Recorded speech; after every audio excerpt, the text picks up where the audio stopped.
ومن أحسن قولا ممن دعا إلى الله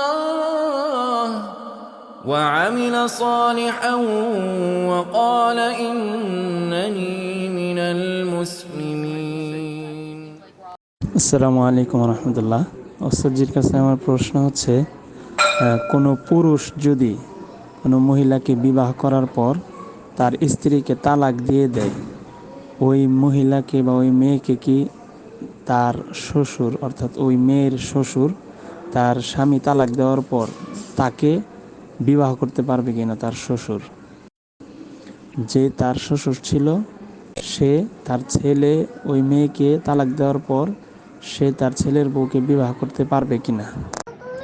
ওয়ালাইকুম আসসালাম রহমতুল্লাহি ওয়া বারাকাতুহু।